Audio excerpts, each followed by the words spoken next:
అనేక చోట్లకి ఆయన పిలిస్తే మేము వెళ్ళిపోతూనే ఉంటాము. చాలా ఇప్పటికి ఎన్ని కార్యక్రమాలు పెట్టారు, బహుశా వారికి కూడా గుర్తులేదేమో. అంతగా ప్రజల్ని ప్రభావితం చేయాలి అనేటువంటి మంచి కార్యక్రమాలు తీసుకోండి శాంతిమూర్తి గారు. సరే, ఇక్కడున్నటువంటి పెద్దలు చాలామంది ఉన్నారు, అందరూ నాకు పేర్లు అయితే గుర్తులేదు, సారీ. వేదిక మీద ఉన్న పెద్దలందరికీ కూడా పేరు పేరున, అదేవిధంగా ఎంతో అభిమానంతో విచ్చేసిన మైలవరం ప్రజలందరికీ హృదయపూర్వకమైన నమస్కారాలు తెలియజేస్తూ, ఈరోజు కార్యక్రమం ఏంటంటే సబ్జెక్టు అది పాలకులు పాలితులు. నా దృష్టిలో ఏంటంటే in democracy all are leaders, అంతే కదా, ఆల్ ఆర్ రూలర్స్. కనుక ప్రజాస్వామ్య వ్యవస్థలో పాలకులైనా పాలితులైనా కూడా అందరూ ఒకటే, సమానమే. అందువలన ఈరోజు రాజకీయాల్లో జరుగుతున్నటువంటి వాస్తవాలు ఏంటనేది మనం గమనించాల్సిన అవసరం ఉంది. అంటే డెమోక్రసీ అనేటువంటి పదానికి సరైనటువంటి నిర్వచనం మనం చెప్పుకోగలిగితే, డెమోక్రసీ అంటే ఏంటి? ప్రజాస్వామ్య వ్యవస్థ. ప్రజాస్వామ్య వ్యవస్థ, గాంధీ గారు ఎక్కడో ఈ మాట చెప్పినట్టు గుర్తు, no civilisation can serve itself in believes in democracy. అంటే ప్రజాస్వామ్య వ్యవస్థలో గౌరవం లేని ఏ దేశమైనా సరే అది నాగరికతలో ముందుకు పోలేదు అనేటువంటి మాట నిజంగా ప్రతి ఒక్కళ్ళం గుర్తుపెట్టుకోవాలి. ఈ ప్రజాస్వామ్యం, దాని విలువలు అని మనం మాట్లాడుకోవాల్సి వచ్చినప్పుడు ఎవరు, ఏ రూలర్స్ అంటే ఏ పాలకులు లేదా ఏ ప్రతిపక్షం లేదా ప్రజా వ్యవస్థలో ఉండేటువంటి ఏ నాయకులు ఎంతవరకు దీన్ని ఫాలో అవుతున్నారు, ఎలా నిలబెడుతున్నారు అని నిజం చెప్పాలంటే ఇక్కడుండి మాకంటే కూడా ఇక్కడున్న మీరే బాగా చెప్పగలరు. ఎందుకంటే నిరంతరం ప్రజల్లో ఉన్నటువంటి మీరు, వాళ్ళతో అనుభవిస్తున్నటువంటి ఆ కష్టాలు, ఆ సమస్యలు, అవమానాలు, ఆ మాటలు, మరి ఇలాంటివన్నీ కూడా మీరు చూస్తూ ఉన్నారు. కనుక ఈరోజు డెమోక్రసీ అనే పదాన్ని సర్వనాశనం చేయటానికి ఎవరు ప్రయత్నం చేస్తున్నారనేది చాలా బాగా అర్థమవుతూనే ఉంటుంది.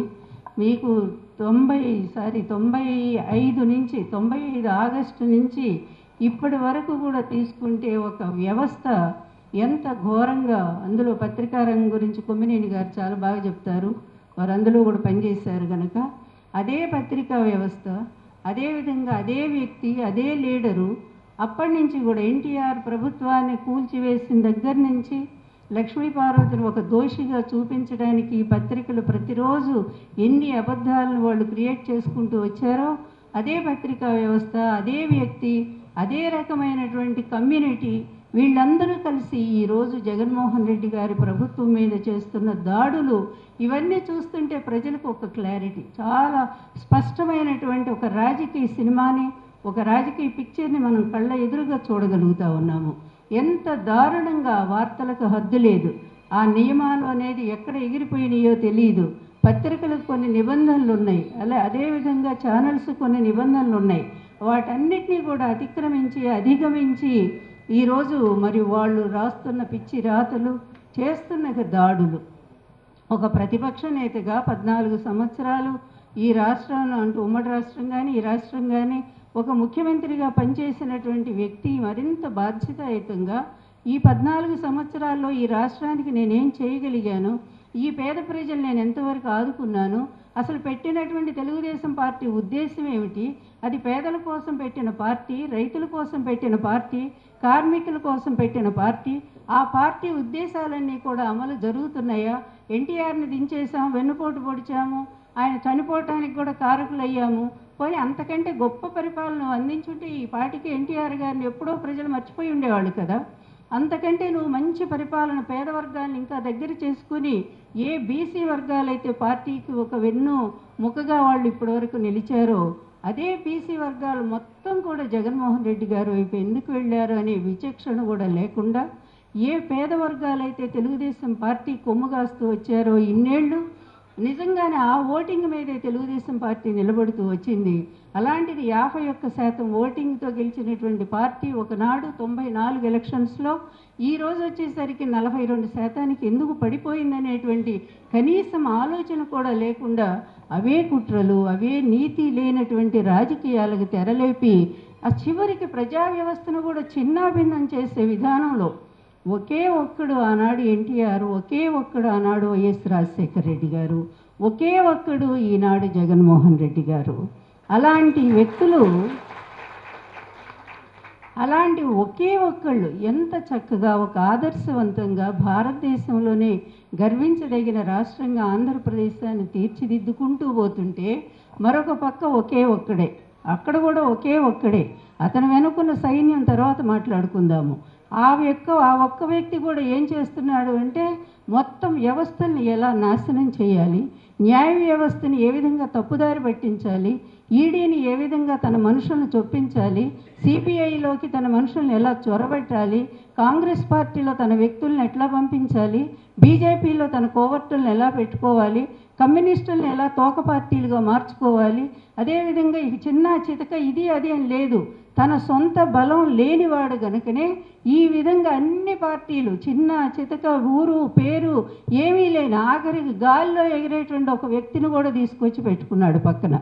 ఇన్ని రకాలుగా ఈ బలహీనుడైనటువంటి ఈ రాజకీయ నేత ఇన్ని రకాలుగా వ్యవస్థను తప్పుదారి పట్టించి ఇన్ని సంవత్సరాలు కూడా అధికారం ఎందుకంటే డబ్బు కోసం, అధికారంలో రాగానే లక్షల కోట్లు సంపాదించటం, అధికారం పోగానే ఆ డబ్బు విరజమ్మటం, వ్యవస్థలు మేనేజ్ చేసుకోవటం, కేసులు రాకుండా ఇన్నాళ్ళు నడుస్తుంది మన కళ్ళ ముందు ఇదే కదా. ఇట్లాంటి చరిత్రను ఆయన మార్పు చేస్తూ వయసులో చిన్నవాడైనా చంద్రబాబు కొడుకు అంత వయసు లేకపోతే కొంచెం పెద్ద వయసు ఉంటుంది, అట్లాంటి ఒక్క వ్యక్తి అనేక కష్ట నష్టాల మధ్య తండ్రిని పోగొట్టుకొని అంత బాధలో ఉండి కూడా మాట కోసం నిలబడి తను ఉన్నటువంటి పార్టీని అధిష్టానాన్ని కూడా లెక్క చేయకుండా ప్రజల్లోకి వచ్చి ఈ ప్రజలు గెలిపిస్తారో లేదో తెలియదు, ఈ ప్రజలు ఎలా ఏం చేస్తారో కూడా అర్థం కానటువంటి పరిస్థితుల్లోనే ఇచ్చిన మాట కోసం మరి నిలబడ్డటువంటి అప్పటికి 36 ఇయర్స్ 37 ఇయర్సే కదా ఆయన పార్టీ పెట్టకముందు. అంత చిన్న వయసులోనే ఒక అకుంఠితమైన దీక్షతో రాజకీయాల్లోకి ప్రవేశించడమే కాకుండా సొంత పార్టీ పెట్టుకొని ప్రజల మీదే భారం వేసి ప్రజలను ఒక దేవుళ్ళుగా నమ్మి మరి ప్రజాస్వామ్యం మీద అత్యంత విశ్వాసంతో ముందుకు వచ్చి 2014లో కేవలం 5 లక్షల ఓట్లతో ఓడిపోయినా కూడా, ఓడిపోతే హాయిగా తను ఎక్కడో ఉండొచ్చు, ఏ విదేశాల్లో వీళ్ళలాగా పారిపోవచ్చు, కానీ అలా కాకుండా ఆ ప్రజల్లోనే ఉండి వాళ్ళ కోసం దీక్షలు ప్రతి ధర్నాలో నేను పాల్గొన్నాను, ప్రతి దీక్షలో నేనున్నాను, 10 సంవత్సరాల నుంచి ఆ అబ్బాయితోనే ఉన్నాను, కొడుకులా భావిస్తాను నేను.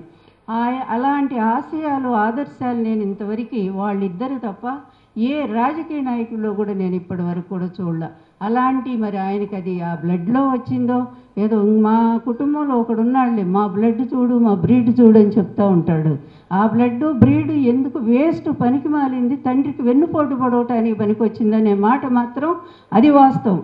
కానీ ఈ బ్లడ్ వేరు, ఈ బ్రీడ్ వేరు.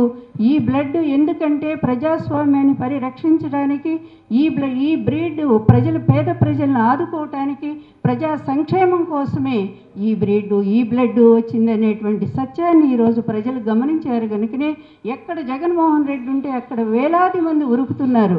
వాళ్ళకెవరు బస్సులు పెట్టలా, వాళ్ళకెవరు కార్లు పెట్టలేదు, వాళ్ళకి మందు బాటిళ్ళు ఇవ్వలేదు వీళ్ళలాగా. అయినా సరే జగన్ అనే పేరే ఈరోజు ఒక పవర్ఫుల్ లాగా అయిపోయింది. జగన్ అంటే చాలు ప్రజలందరూ కూడా నీరాజనాలు పడుతున్నారు.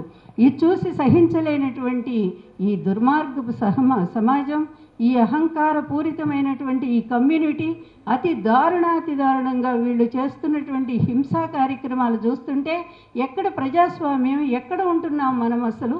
ఇది మళ్ళీ అటోక్రసీలోకి వెళ్ళిపోతున్నామా, ఒకనాటి రాచరిక వ్యవస్థలోకే తిరిగి ఈ దేశం వెళ్ళిపోతుందా అనేటువంటి ఒక భ్రమ కూడా నాకు కలుగుతూ ఉంటుంది అప్పుడప్పుడు.